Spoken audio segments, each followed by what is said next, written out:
你等退下，后面的上前来。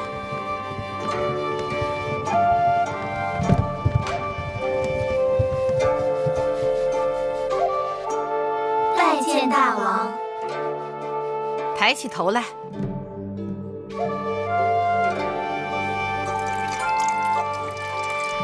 你。 小女子尚蓉儿，拜见大王。何故离寡人那么远啊？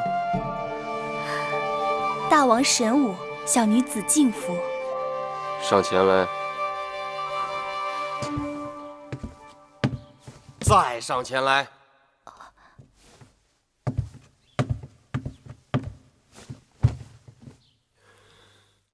寡人问你，你可闻到什么气味没有？ 说话呀！闻到没有？香味儿，整个大殿都是熏香的气味。哼，还磨叽什么？别耽误了别人的好时辰，快走吧。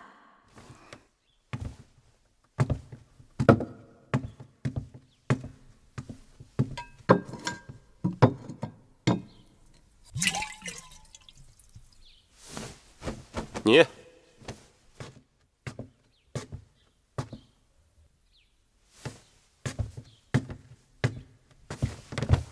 民女圆珠，洞庭人士，拜见大王。抬起头来。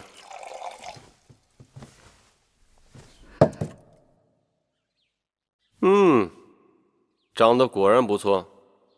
你老实的告诉寡人，你闻到了寡人身上什么气味没有？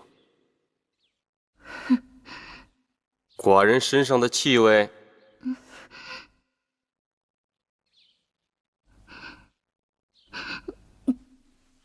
你说没有，那你为何憋着气，连话都不敢讲？下去。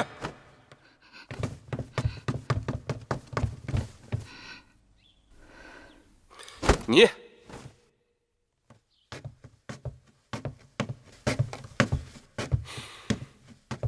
小女郑秀，拜见大王。告诉寡人，你闻到了什么气味没有？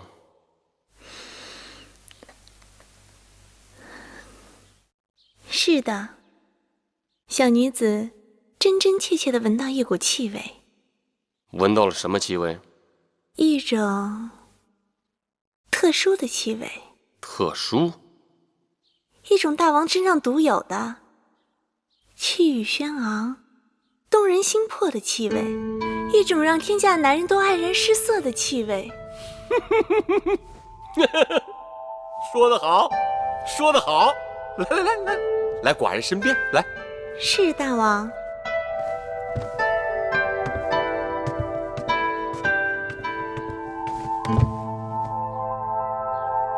听你刚才那般讲，你是喜欢这个气味了？闻到这股气味，小女子情不能已。你当真喜欢吗？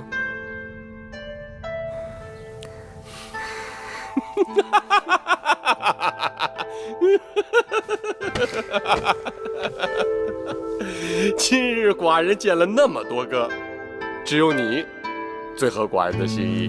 来，寡人赐你杯酒喝。谢大王。来。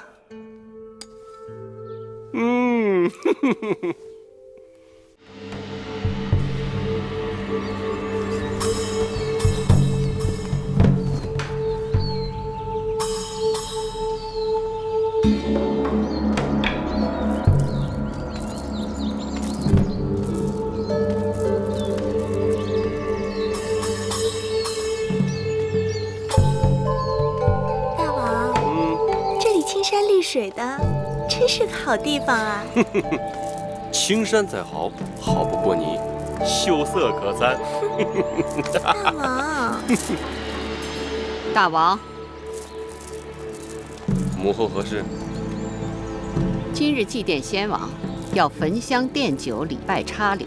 公子公主们要站到前面，嫔妃要按照位分排到后面去。爱妃。委屈你了。反正这种事情，我也不愿意站到前面去。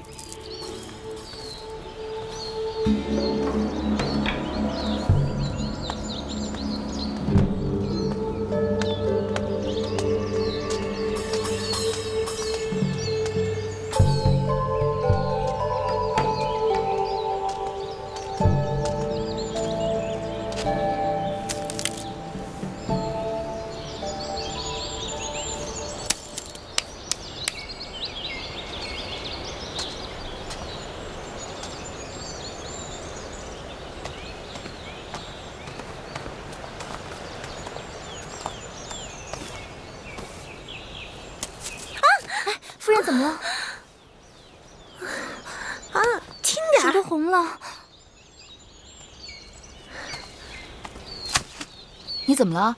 我不知道被什么东西咬了一下，你看都成这样了。别怕，我有办法。好疼啊！夫人，您再忍忍。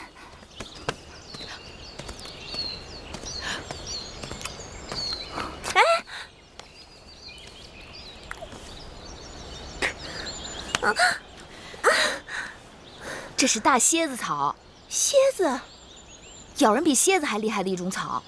当年我娘亲就是被这种草给害苦了。你娘亲也是宫里人呢？我娘亲是相妃，早就过世了。你也是公主？怎么穿成这样？在这种鬼地方？父王过世后，魏后罚我和弟弟在这里给父王守灵。好了，这草清热解毒，再过1-2个时辰，你的手就没事了。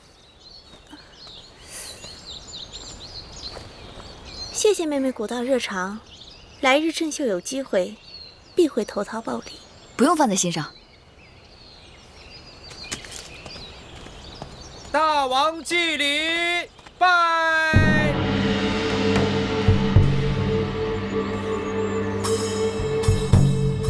起！大王奠酒。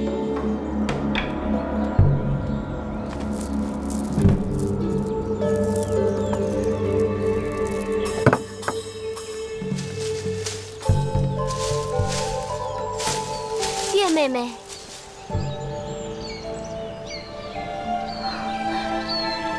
是月妹妹吗？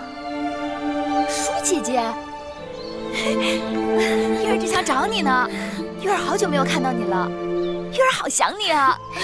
是啊，见你好难，我适才也到处找你呢。我刚好给一个面生的姐姐帮了点忙。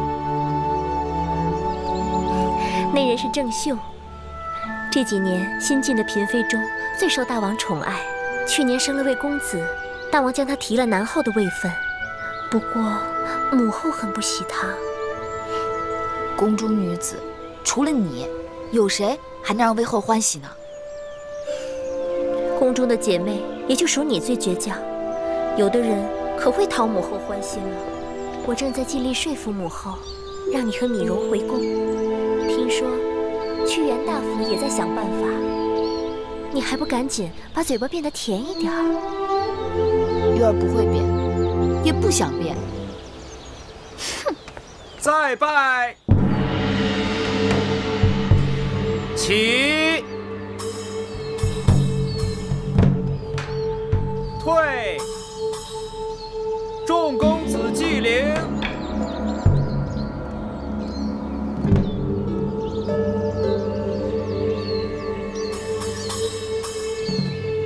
祭奠已经开始了，舒儿哪儿去了？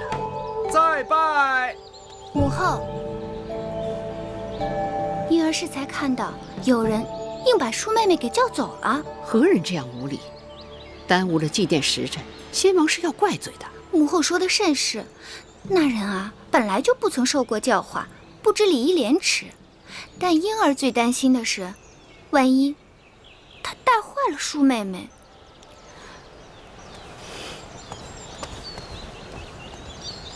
退！你们在这儿有肉吃吗？好大的胆子！母后，魏后，多年未见，没想到你比我想象的还不堪。芈月不知做错了何事，让魏后震怒，还跟我顶嘴，跪下！你自甘堕落罢了，还竟敢教坏我的舒儿！母后，此话从何说起？你可知今日来先王陵园做什么？时辰是已经算好了的，祭奠已经开始。你不在先王那儿尽孝，反而跑到这儿来跟芈月混在一起。舒儿忽略了时辰，是舒儿的不是，求母后不要责怪月儿。尽粮者会，尽鱼者吃。若不是这个丫头，你何尝这样不知轻重？好了，祭奠时辰不等人，你们赶快起来，马上到先王的灵前奠酒焚香吧。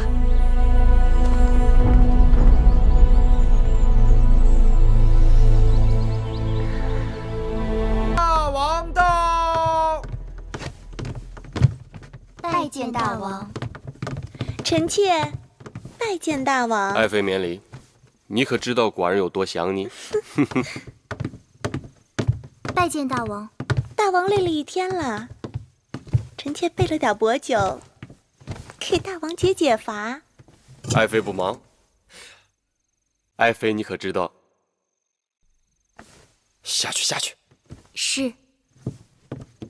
爱妃，自从上次你跟寡人游戏，捉住了寡人，即便是在朝堂之上，只要寡人想起了你，那都是心惊摇曳，难以自持。今夜换寡人来捉你如何？哎呀，大王，大王，你先别急，臣妾有些事情想问问你。快问，快问。臣妾问大王，你对芈月和她弟弟今后有何打算？今日真是奇怪，屈子来向寡人提议，想让那芈月、芈容回宫受教，母后呢就坚决不同意。现在你又来问寡人，为何呀？在陵园时，芈月曾帮助过臣妾。哦，臣妾觉得这件事情，母后就是太过于小气。听说芈月和她弟弟在陵园已经守了6、7年，就算是给先王守灵3年，这时间也够长的了吧？如果大王的骨肉手足长期流落在外，不受6艺之教，太失体统，传出去岂不成为世人的笑柄？爱妃所言极是，那就依爱妃的意思，让他们回来。大王这是答应了？答应了，答应了。大王重情重义，臣妾真是佩服得五体投地。等一会儿寡人捉到了你，自然会让你佩服的五体投地。来来来，给寡人蒙上。大王，你来抓我呀！哎，大王，我在这儿呢。大王，你快来呀！哎，哎，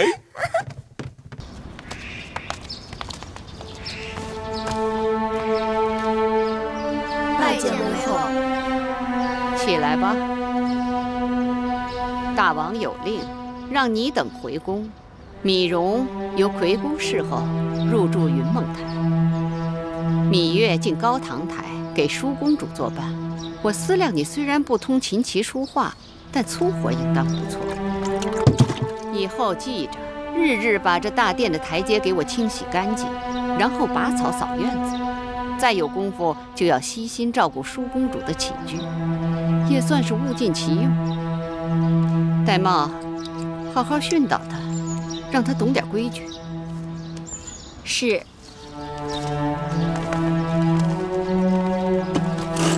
月儿，这擦地的活姑姑帮你干。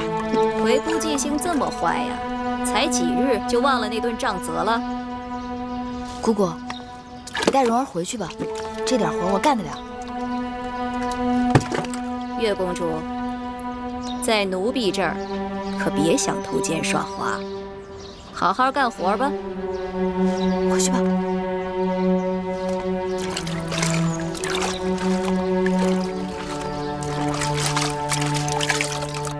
魏后，舒公主带这只金簪如何？那这只呢？好啦，今日习练少司命祭舞，时辰都要到了，带哪个不一样啊？就它吧，快点儿。随她吧。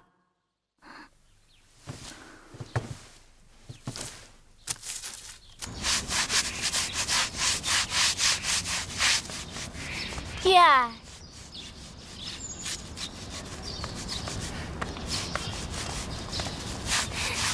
玉儿，姐姐，快跟我走吧。去哪儿啊？管他哪里，走就是了。快走。月公主，台阶擦干净了吗？已经很干净了。可上面明明还没擦。我说干净就干净了。舒公主，微后有旨，月公主不需要习练姬舞。那母后也没有下旨说月妹妹不许看本公主习练姬舞吧？走。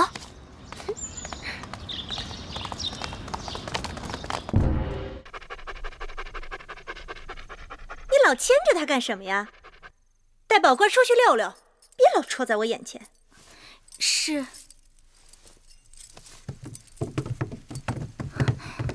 夫人，怎么样？打听到了吗？大王去哪儿了？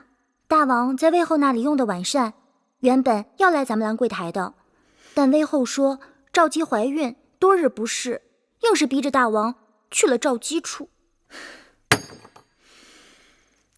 昨日大王就去了赵姬处，今日又去，也不知道魏后收了赵姬那个小贱人多少好处孝敬，天天袒护他，处处与我作对。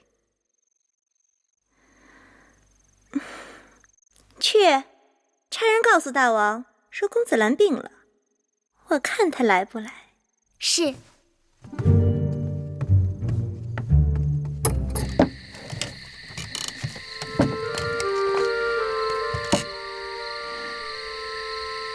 你真以为这有黄连？大王宠信正秀，前不久让人出去搜集了许多隐都很少见的花草，都移种在这里，据说不乏药材，咱们可以试试。去看看。走。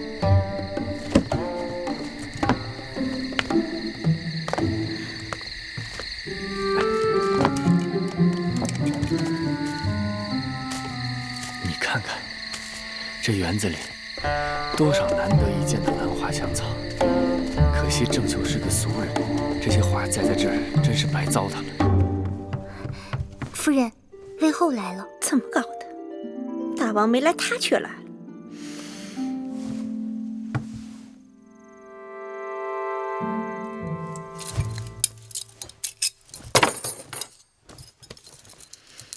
扶我。是。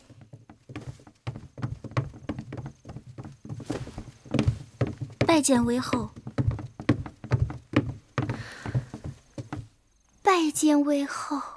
我听说公子兰病了，难道南后也病了？南后连日照顾公子，衣不解带，目不交睫，心力交瘁。身为后宫嫔妃，就算儿女有疾，也要衣着鲜洁整齐，不可任意放纵，不顾妇容。母后教训的是，前几日母后教训臣妾，让臣妾动不轻狂，笑不露齿，衣着简朴。臣妾就是按照母后的意思做的。我说的是这意思吗？大王到！拜见大王。母后。大王，子兰病了，臣妾只顾悉心照顾孩子，蓬头垢面，实在有损嫔妃的身份，请大王恕罪。爱妃快快请起。大王，看着爱妃如此辛苦，寡人很是心痛。是谁说爱妃有罪啊？何罪之有？母后正在教训臣妾，是臣妾的不对。后宫佳丽众多，大王这等疼法，只怕是疼不过来吧？母后教训的对。本来听说大王要在赵姬处留宿，让大王这样匆匆赶来，臣妾的罪过就更大了。紫兰到底病得如何？刚才让太医看过，紫兰体弱容易积食，需要时时小心照料。带寡人看看去。大王请跟我来。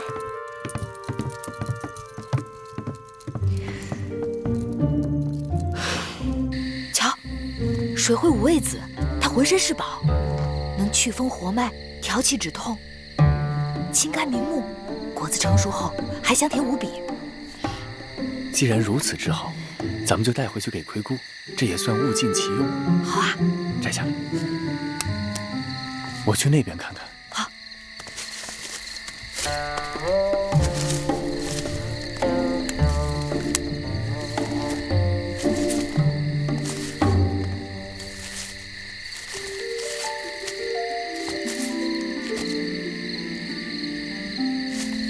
玉儿，快来！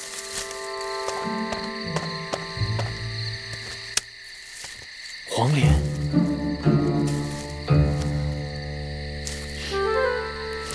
这叫梨，也叫野灰菜，可以做汤，可以烹菜。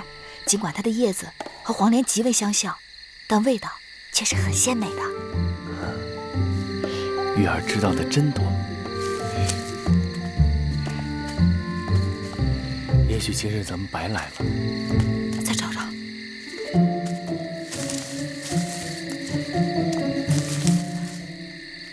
有了有了，黄连，这就是黄连。快把根挖出来。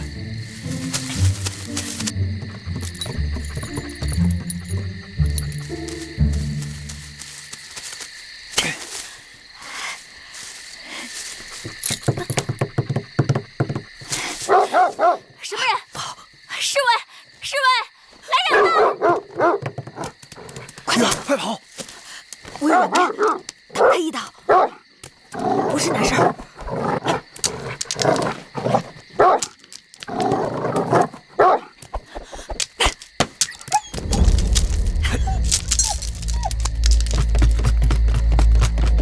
侍卫来了，被他们抓住可是大罪，快跑！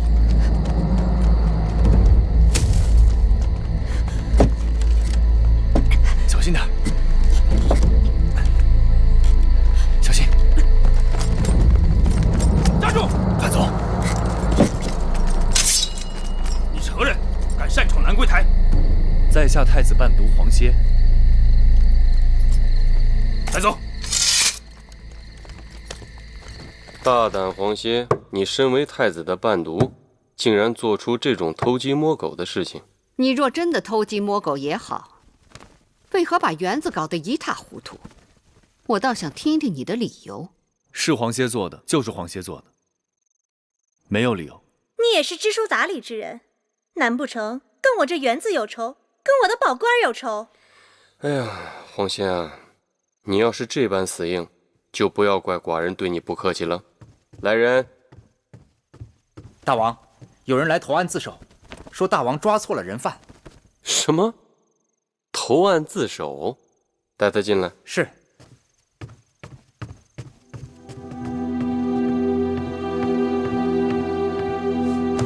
玉儿，你来做什么？今晚发生的一切，都是芈月所为。望大王威后、南后，责罚芈月，不要错怪黄公子。不要听芈月胡说，此事是黄歇一人所为，与芈月无关。狗是我打的，花草是我踩烂的，你是一边看热闹的。侍卫抓住的是我，谁看见你做了？好了，我心里有数了。黄公子是出了名的谦谦君子，将这糟蹋花草、打狗之事由他一人承揽，说什么我都不信。芈月向来刁蛮无礼，这倒是像他的做派。这件事情既然已经有人招供，也算是有了眉目。至于怎么处置，芈月是罪魁祸首，从陵园回宫才多少时日，就将后宫搅得鸡犬不宁。大王要以一警百，严惩不贷，以免他带坏了后宫的公子公主们。至于那黄歇受人蛊惑，不懂礼法，也该给他点教训。母后所言极是。大王，敢问大王，这兰桂台是何人的寝宫啊？爱妃，你是说笑呢？这兰桂台自然是爱妃你的寝宫啊。那大王为什么不问问臣妾，该如何处置闯入自己寝宫的人呢？好，好，好，那我倒要问问，你想要如何处罚这闯入你寝宫的人呢？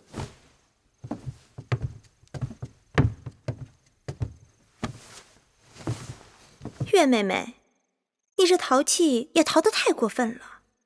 我与你打赌，说你能不能神不知鬼不觉地闯入我的后花园摘我花草。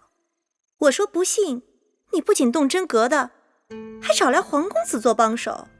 然后你闯了这么大的祸，看我怎么罚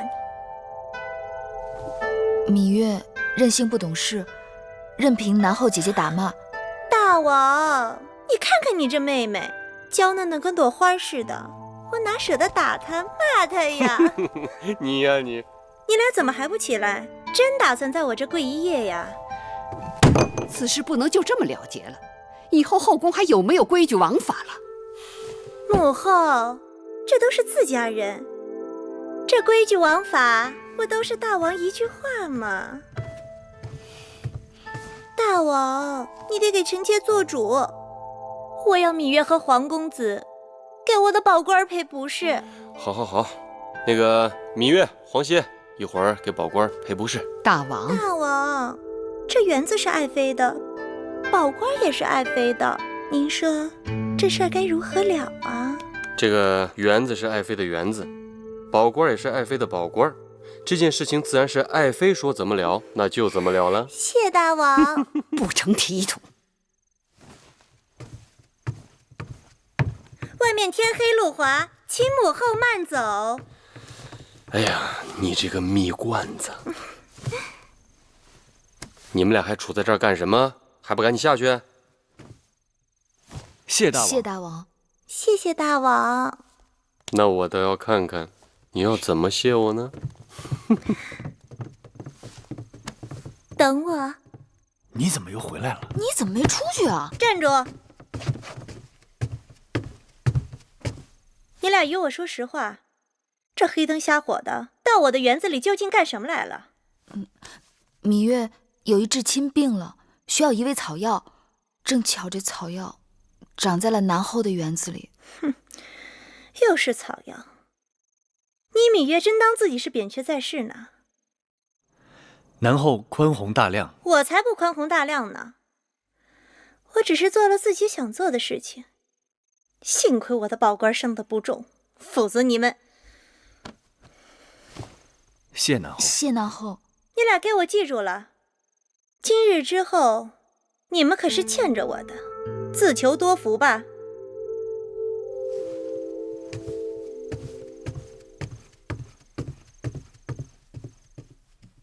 母后还在为昨日的事情苦恼吗？区区小事就不要再生气了。今日我叫你来，是听说五国使臣不久要到郢都，商议与楚国联姻之事。几个公主都到了出嫁的年纪，尤其是舒儿，她是你的亲妹妹，我们更应该为她早做些筹划。母后放心，舒儿的婚事，寡人从不敢掉以轻心。舒儿是我大楚的嫡公主，在寡人看来，想觅得佳婿并不难。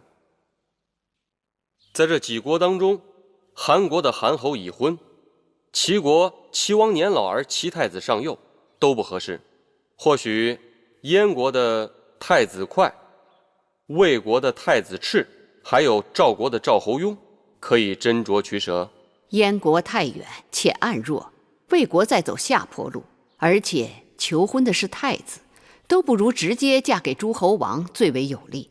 说起来，赵侯雍是最好的备选。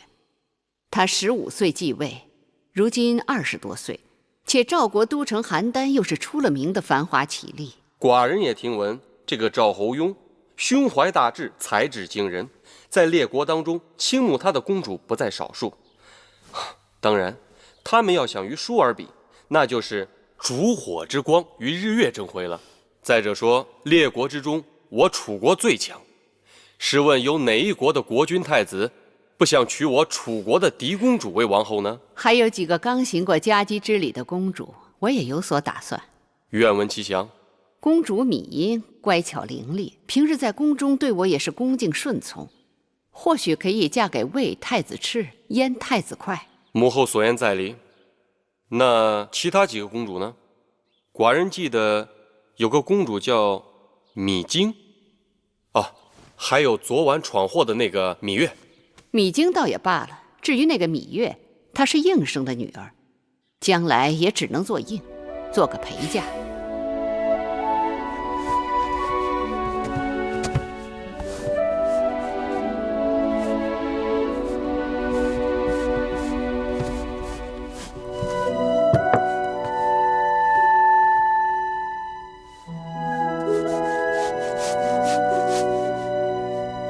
琴儿，去外面把月儿给我叫进来。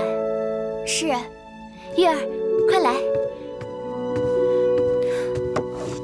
你看，为何你绣的香草呼之欲出，能引来蝴蝶？可是我绣的花儿垂头丧气，愁苦不堪，气死人了。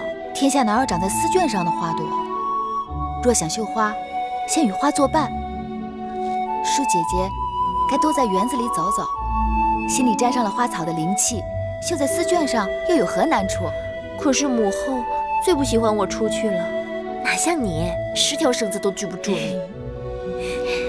哎，昨日晚上我去你房中找你，你房中无人，偷偷溜到哪儿去了？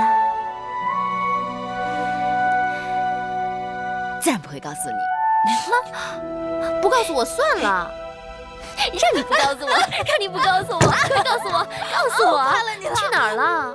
去哪儿了？就是告诉你。舒公主，刚才我从魏后的屋前经过，听到魏后在和大王商议公主们的婚事。说了什么？说是列国的使者们马上要到郢都来，向公主们提亲。哦，还有呢？还说了有一个叫什么强秦，是秦国。哦，那就是秦国吧。据说秦军营祀的王后都过世1年了，一直未纳新宠，所以也有可能来求婚。有人与我提起过秦国，说那里的人粗蛮彪悍，一个个茹毛饮血，可怕极了。哦，还有西北的烈风，绝对不是我们楚国女子能忍受得了的。我听到的秦国可不是这样的。我听说秦人个个身形魁梧高大，英勇善战。那你嫁到秦国去好了。那说不定将来我们俩一块儿嫁过去了。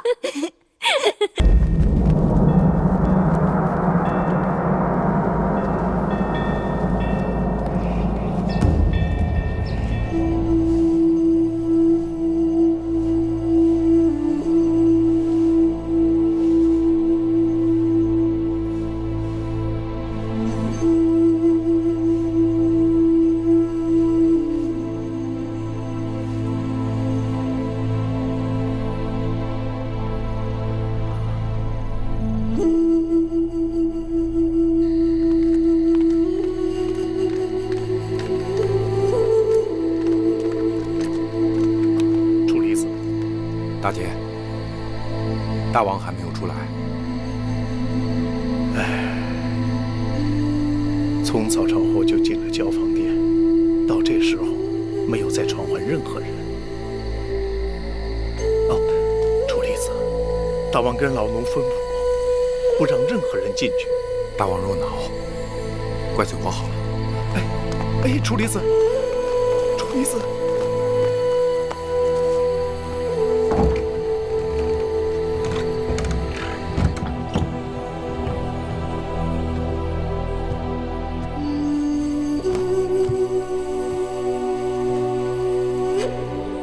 王兄，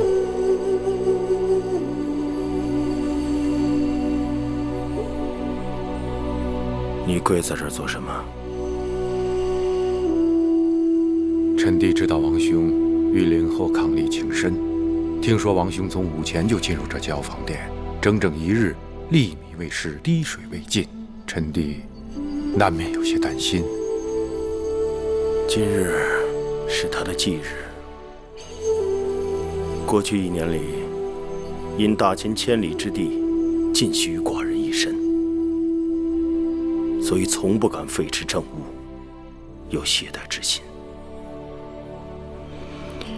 唯有今日是个例外。寡人和他说说话，让他知道寡人的心事。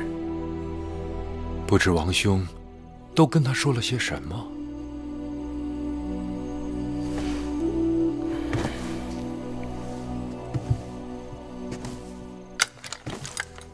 寡人告诉他，天下大事非归秦即归楚。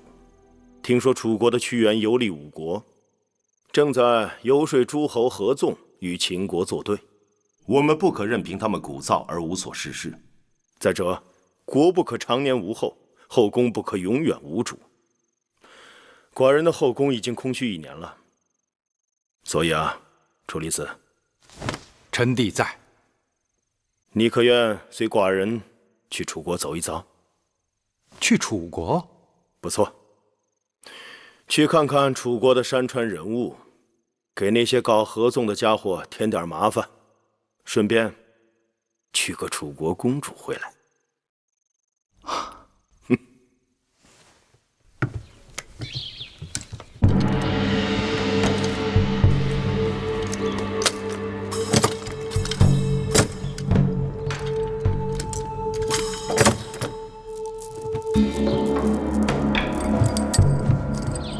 臣拜见大王。众卿免礼。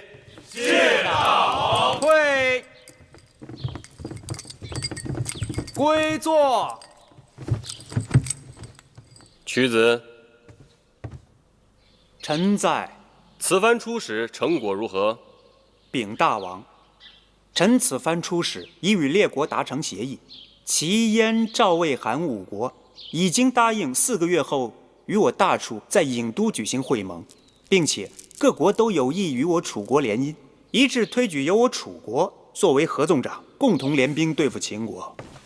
恭喜大王，贺喜大王！此番大王为合纵长，实是我楚国大扬国威之事。屈子实在有功，此番郢都之会就由屈子一手操办。臣遵旨。屈子快免礼。臣以为会盟之时，诸王齐聚郢都，屈子一人恐怕过于操劳。言之有理，那就劳烦令尹朝阳协同屈子。公尹昭居和大夫晋上都办事谨慎，也可协同屈子。不知大王意下如何？屈子意下如何？臣以为晋上大夫事务繁忙，公尹昭居一人辅助即可，请大王恩准。准。绿叶惜素枝，绿叶惜素枝。公子歇，门外有一公主要见你。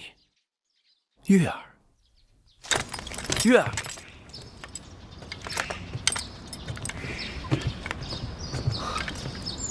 是殷公主。皇公子好久不见，别来无恙。感激殷公主挂牵，不知殷公主找子歇有何贵干？上次在后花园看到公子把玩软鞭，技艺娴熟，那软鞭更是模样稀罕，猜公子定是用鞭的行家里手。俗话说，好刀配好鞘，好马配好鞍。我这里有块上好的玉髓，如嵌在鞭柄上，正配得上公子的鞭子。你看看这块玉髓，是否合公子的意？这块玉髓是我母亲当年出嫁时的陪嫁。楚国尽管富庶，宫中宝物无数，但像这样好成色的玉髓却是不多见的。多谢殷公主厚爱，只是此物过于贵重，子歇绝不敢领受。更何况是你母亲所赐，理应珍惜，怎可随意送人？这也是本公主的一片心意。无功不受禄。太子还有事传唤，子歇先告辞了，多有得罪。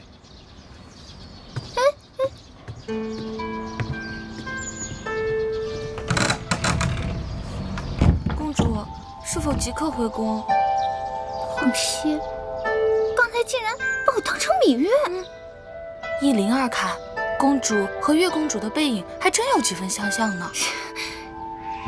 你这种半吃半呆的婢子，要你在身边有何用？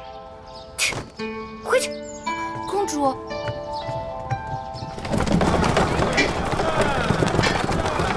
你又偷着跑出来跟我去看小玉，若让魏后知道了，说不定要怎么责罚。好不容易才弄到出宫服，等到下次又不知道是何年何月了。不过就是给永香令白做2套衣服，什么何年何月？魁姑的眼疾，用药这些天可有好转了？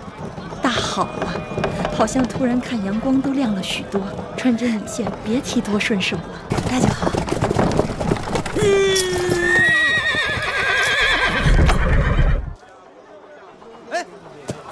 怎么回事？松手！快松手！下去看看。打你了！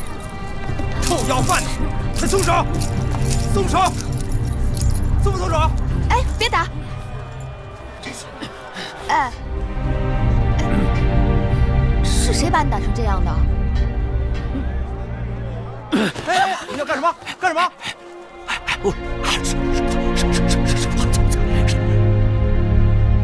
你舌头若不在，岂能说话？如此真好，好。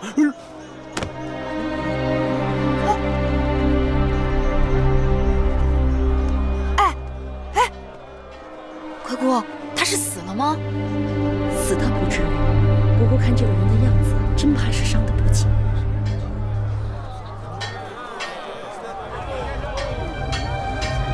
奎姑，我们把他扶上马车。月儿，这个人满身是血，不能见死不救。抚养小冉的郑伯那里，我记得有伤药。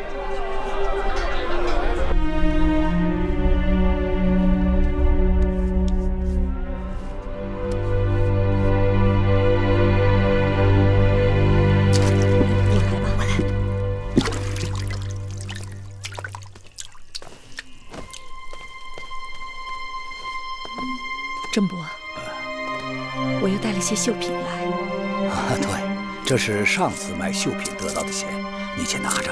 用不了这么多，我拿走一些，去补贴云梦台的用度，剩下的留给你。你抚养小冉已经很不容易了，还要帮我卖绣品，这就见外了。你的针线是绝好的，每次拿到集市上，这个也抢，那个也要，不一会儿就卖光了。那这些东西仍要劳烦郑伯啊。只是有一事要牢记，千万不可说是宫中流出来的。那是当然。月公主大小也是个公主啊，宫中清苦，竟遗之于私。多亏了你这用心思补贴。不必多说了，这几个孩子命苦，待我又孝顺贴心，我恨自己只有一双手，贴补不了那么多。姑姑，这个人醒了。月儿，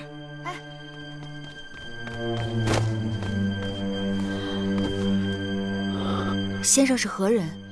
怎么会伤成这样？我这是在哪儿？你们是什么人？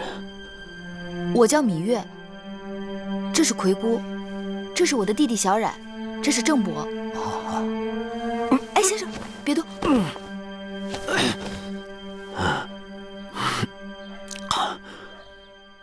恕在下不能失礼了。不用，不用客气。先生，我们怎么称呼你啊？在下张仪。张仪，两位令尹朝阳门下的门客。朝阳丢了和氏璧，因我医伤寒酸，应赖我偷盗，百般拷打。谁料到张仪本是个绝世之才，我一块破石头差点丢了性命。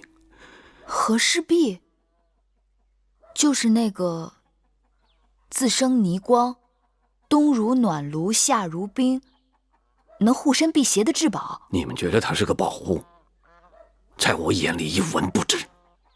窃钩者诛，窃国者侯。同为偷盗，却有大小之分与礼数之分。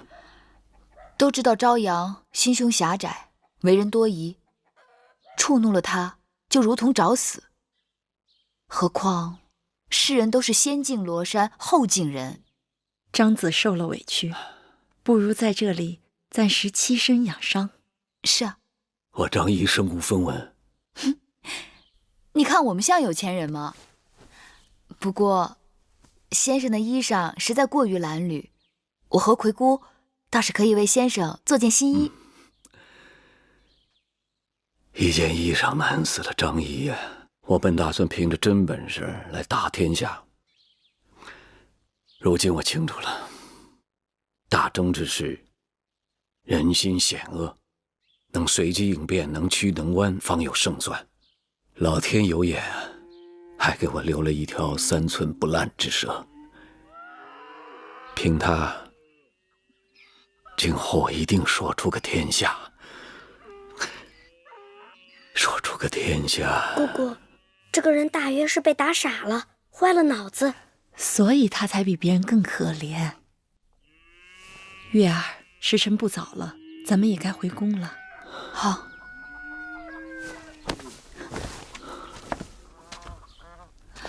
小冉，这2卷《左氏春秋》留给你看，你要争气，好好读书，知道吗？小冉知道了。郑伯，这位先生就拜托你了。啊，你就放心吧。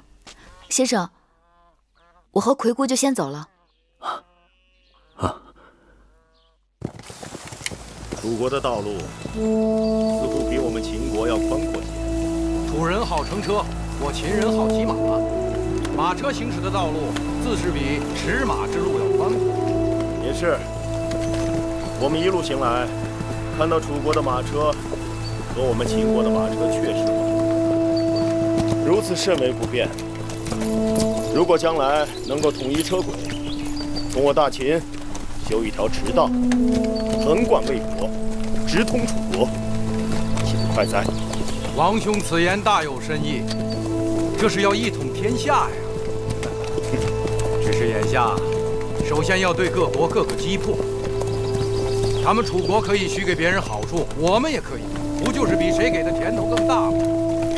可是寡人却是个只爱吃甜头，又不想给好处的人。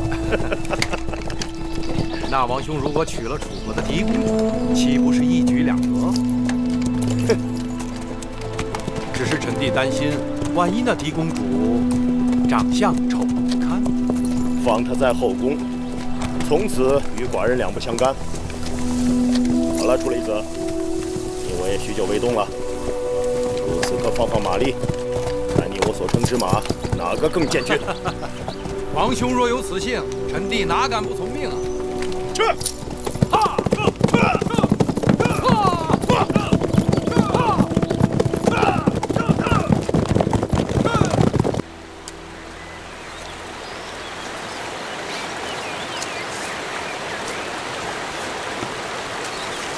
舒妹妹，你看好看吗？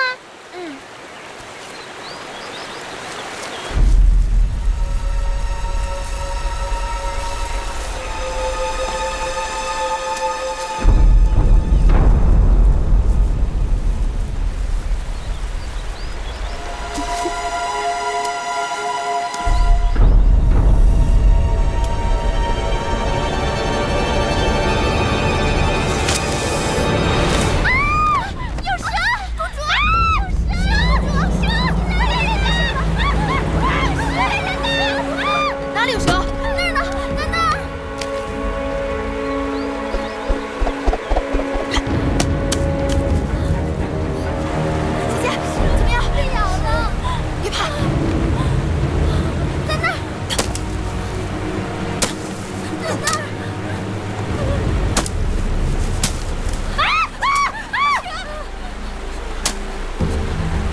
就好，别怕。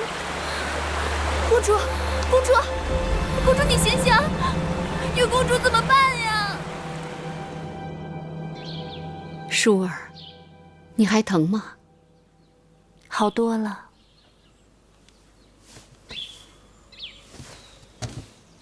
禀报微后，舒公主虽说受了伤，但并无大碍。要说舒公主也是有福之人，若不是月公主及时将毒血吸出，再用牛舌头草敷在伤口上解毒，恐怕真要费一番周折。好了，我知道了，你下去吧。是。母后，今日亏了月妹妹去取东西，路过后花园，舍命救了舒儿。是啊，奴婢平日看那软鞭也碍眼，谁知今日倒还派上用场了。算芈月对我舒儿有心，以后就让她守在我舒儿身边，也有个照应。珊瑚在，一会儿到我那儿拿几件衣服赏给芈月，看她穿的，哪像个公主，简直就是个野小子。是，母后，月妹妹穿成那样也是迫不得已。她每日擦地、拔草、扫院子，还能穿什么像样的衣服呀？我这么做也是为她好，想让她历练历练。既然擦了那么长时间地，那就不用擦了。玳瑁，让她以后跟着舒公主多学点规矩。是。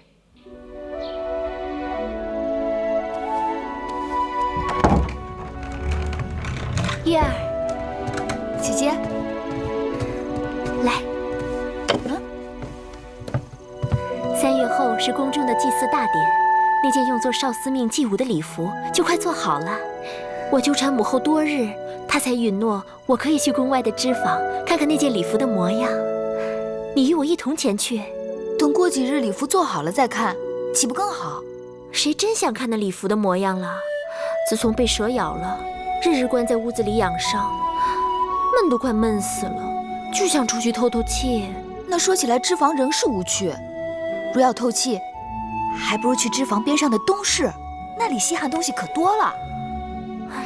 话是这么说，但母后能让我出宫已实属不易，而且她特别叮嘱，说近日郢都不大太平。出什么事了？一些越人故意滋事，越人最记仇了。父王伐越时杀了他们的越王吴江，其移民四散各地。这2年，他们又出现在郢都，屡屡滋扰生事，很令人头疼。你我哪有那么好的运气，一出门就碰上越人？何况月儿的鞭子也不是吃素的。那就算没有越人作怪，母后派了那么多人跟随，想去东市，恐怕很难。这有何难？只要姐姐让绿萝去准备2身寻常女子的衣裳就行了。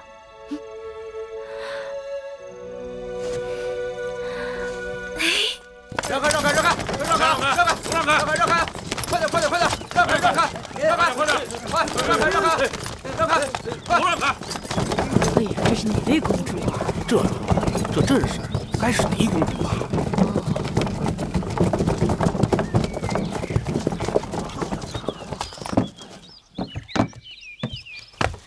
姐姐，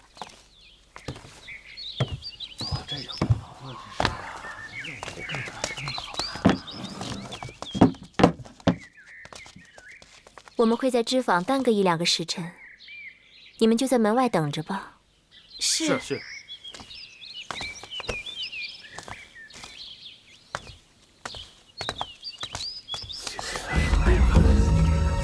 啊，2个还都是美人呢。姐姐，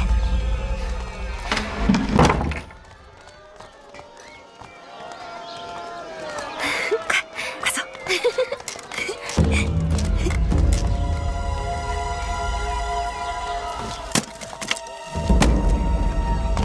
难怪人人都说楚国富庶，这里的确比秦国繁华。车水马龙，人流如织。这里人太多了，摩肩接踵。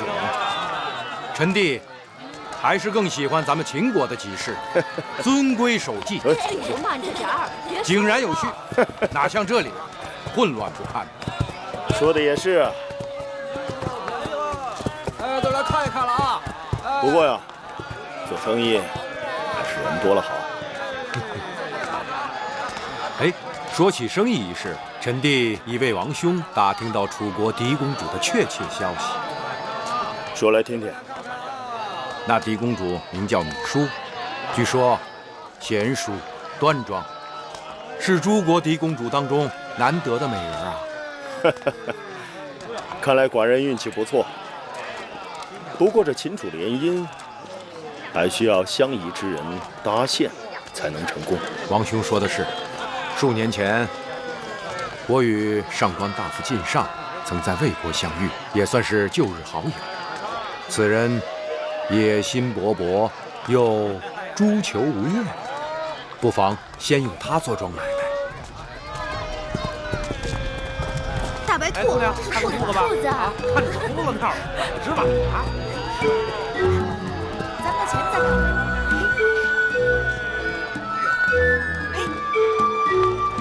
王兄，你看那边，那边过来的两个女子，倒是很有几分颜色。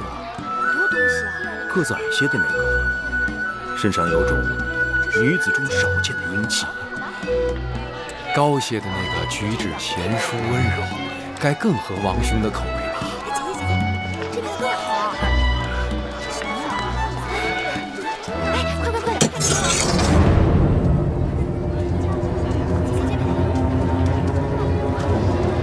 书简，给我看看。姐姐，你看，这书简上抄录的，我觉得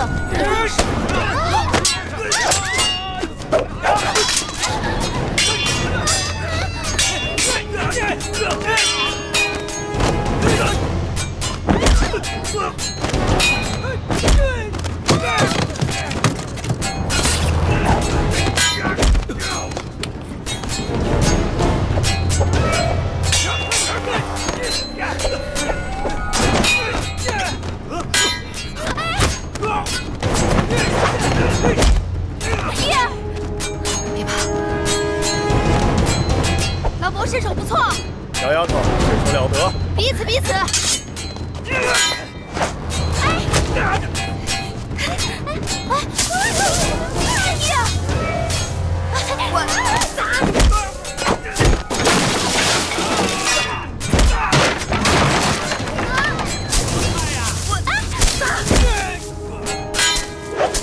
快扔这个！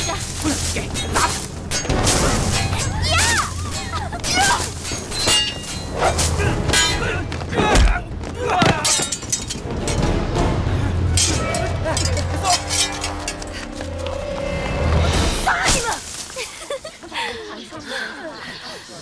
谢老伯施之援手。老伯是？老伯是秦国的商人。秦国？秦国很远呢，来楚国干嘛？相亲。啊。这边，捡起来。好汉急公好义，受小女子一拜。哎，贵人不必多礼。你们两人没有受惊吓吧？没有。哦，那就好。刚才那几个想要杀你们的人，短发纹身，像是越人。你们两个弱女子，怎么会招惹了他们？谁招惹他们了？是他们自己杀上门来的。越人虽然好斗，但从来不随意伤害别人。是我们的先王杀了他们的大王。那也没有道理啊，除非你们是楚国的王族。你受伤了，兄长。没事，区小伤，不算什么。都流血了。我等遭遇无妄之灾，连累先生受伤了，舒儿于心不忍。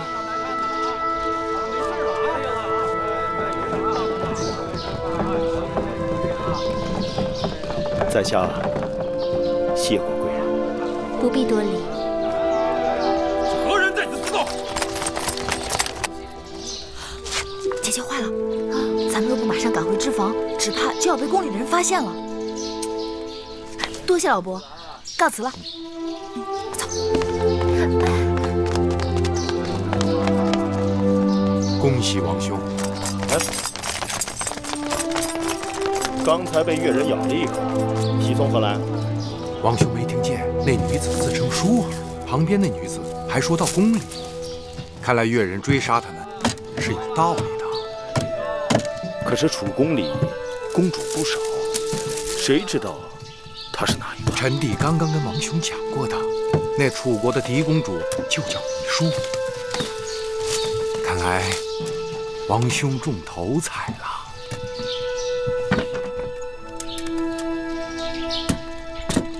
今日还好有惊无险。我还是第一次拿菜叶子砸人呢。公主当时若是有半点差池，绿萝可就活不成了。都说了有惊无险了，不必大惊小怪的。这事要是让魏后知道了，绿萝还是活不成。哎呦，放心，此事只有你我月儿知道，你就好好的活着吧。绿萝都快被吓死了，公主却满脸喜气，好像捡了宝贝。你可知何为福兮祸兮？好啦，去给我们烹茶吧。是。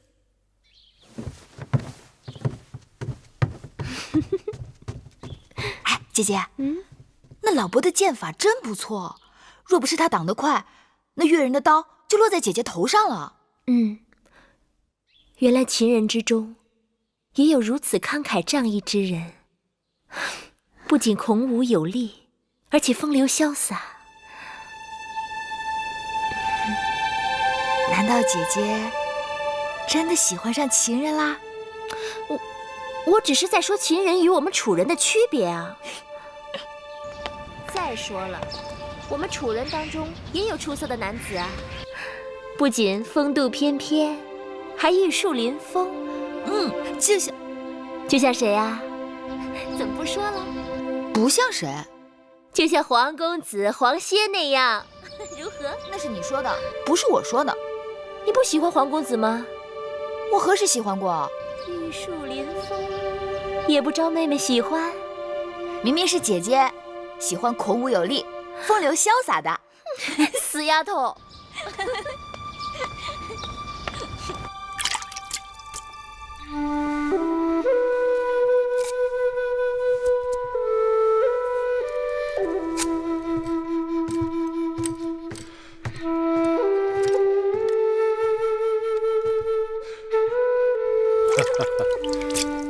臣弟之前经常劝大王要打理须发，王兄都懒得理会。今日一个小丫头叫了一声老伯，王兄回来就忙着修剪胡子。你说，寡人真的有那么老吗？王兄一把络腮胡子，威风神武。只是这楚人华而不实，连男人都讲究修饰。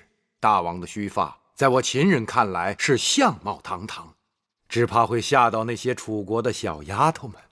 依寡人看，楚国的男子都缺乏血性，他们不以健壮为美，却以削瘦为美；不以弓马为荣，却以师父为荣；不以军功为尊，却以亲族为尊。